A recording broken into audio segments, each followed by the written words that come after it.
qu'il est à Paris, la justice sénégalaise passe exactement à l'offensive.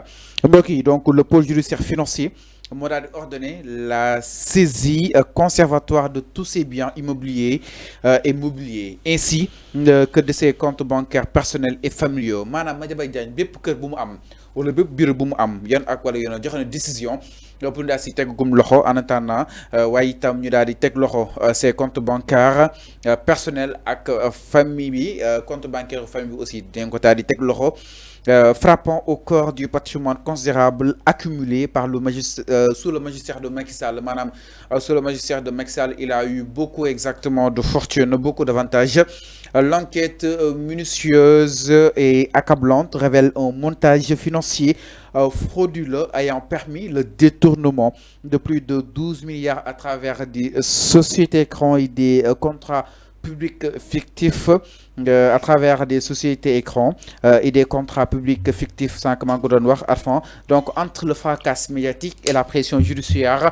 Est-ce que Madiambal Diagne dina ñëw l'ancien greffier devenu journaliste affairiste tente depuis la France de défendre son honneur et protéger son patrimoine tey doon na ko Arfan man wax naa ko fi waxaat ko fi yow comme tu es défenseur à Madiambal Diagne yow yaa ko doon défendre man dama yeggoon man Madiambal Diagne moo gën a riche Ousmane Sonko dama yaakaar que ni ñoom ñu yegg si situation bi en fait Fallou man damaa yéemu bi ma liiree presse bi bi ma yëgee information bi ni que Madiambal Diagne dès que c'est un milliardaire caché un journaliste milliardaire mais les villas qu'on a saisies ay kër yu rafet dès qu'un journaliste peut avoir ces maisons-là, quoi.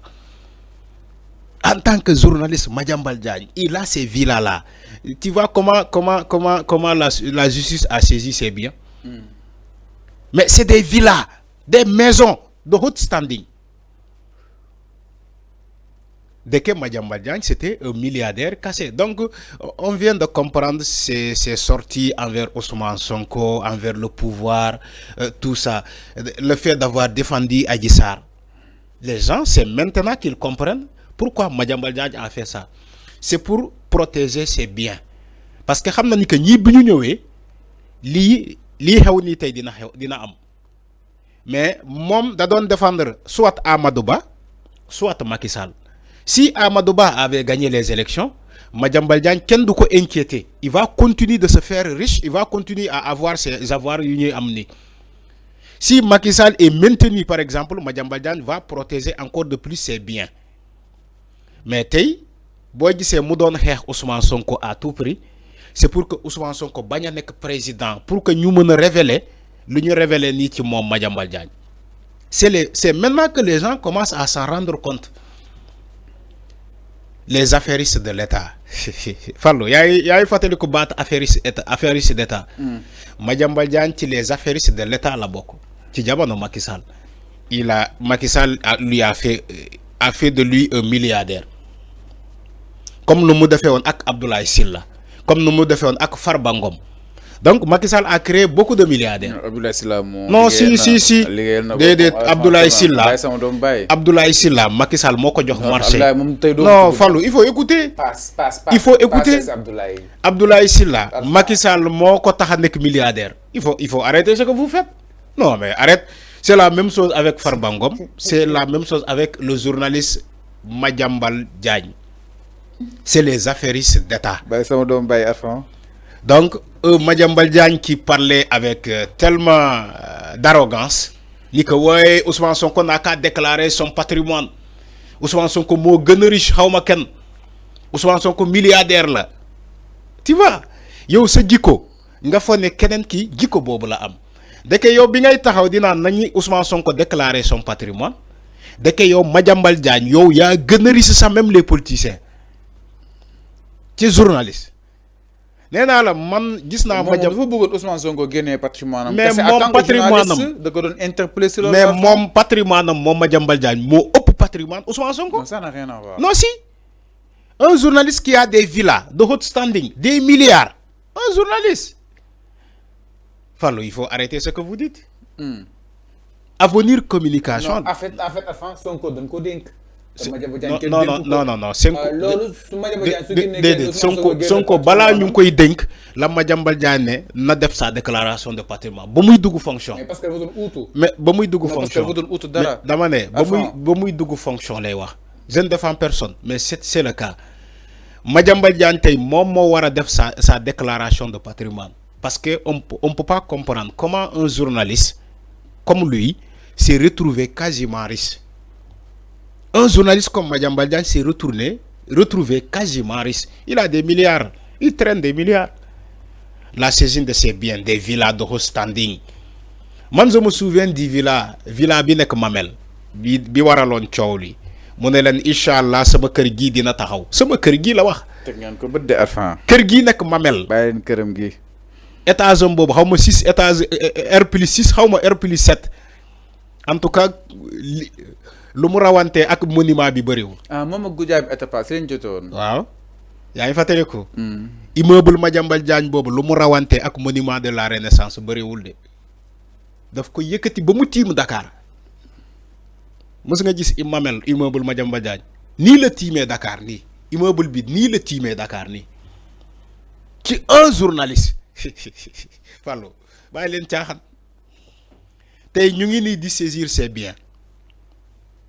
De saisir le patrimoine de Madiambal Diagne. Mais Arfan, par rapport à la saisine exactement de ces biens, nous avons la justice doit passer à l'offensive. Mais quelqu'un qui a fui un mandat d'arrêt international, on procède directement à la saisine de ses biens. Il a fui. Ses comptes bancaires. Mais on a saisi biens. Tout. Ses comptes. Fallo, est-ce que dengue lu ñu wacc compte bancaire yi? Fess na del khalis. Madiambal Diagne la de. fan la doon tibbee nag. dëkk Madiambal Diagne fan la doon rootee sa ñun sax xamuñu. ah. kon gars yi dañ ko ubbi robinet bii nii Madiambal Diagne di root. compte bancaire yi fees del. ñaata nekk ci compte yi Arfan. oto yi kenn waxaalu ko. oto yi dañ nga lu ñu wax ñaata nekk ci compte yi non c'est des milliards la ñu wax. ay milliards la ñuy fekk ci compte bancaire bi. mais Arfan c'est un ay milliards et milliards. c'est un directeur non te quotidien moom moo jiitu. non avenir communication moo jiitu Macky Sall. même boo Fallou. mais il a gagné des marchés de publicité. ma rek aujourd'hui Bougane est devenu milliardaire. déedéet Bougane c'est non Fallou il faut pas comparer l'incomparable. Arfan El Hadj Ndiaye aujourd'hui milliardaire, c'est un patron de presse quand même. Là aussi Arfan il gère quelque chose, il gère sa société, il gère aussi d'autres sociétés. Des sociétés parallèles quand même Arfan. Il faut pas comparer l'incomparable. Milliard moom ni da koy am. Madiambal Diagne sénégalais Avenir Communication groupe de presse Avenir Communication lañ ko xamee woon. Sentif moo tax ñu xam ni que Madiambal Diagne dafa am benn société bi tudd Pharaon. Sentif moo tax sénégalais xam ni que Madiambal Diagne dëkk dafa am benn société bu tudd Pharaon. mais gars yi te jabarom géré ko ma ñëw Fallou. booy poser question ñu déglante. alors donc tey ce Madiambal Diagne là qu'on déclare avoir ni que am na ay milliards ay compte bancaire am yu fees del ay milliards du man maa ko wax justice moo ko wax ñu dem saisir ay këram ay kër la ñu wax ay kër. du benn kër de ay kër ci journaliste ay villa la ñu wax ay kër ay villa c'est pas sérieux Fallou ça c'est pas sérieux du tout yow lan la ñuy wax ci moom blanchiment de capitaux création de société écran association de malfaiteurs détournement de deniers publics mais c'est les charges retenues contre Madiambal Diagne. Madiambal Diagne fan la jëlee xaalis boobu c'est la question dont les Sénégalais se posent Fallou Madiambal Diagne fan la jëlee xaalis boobu on se pose cette question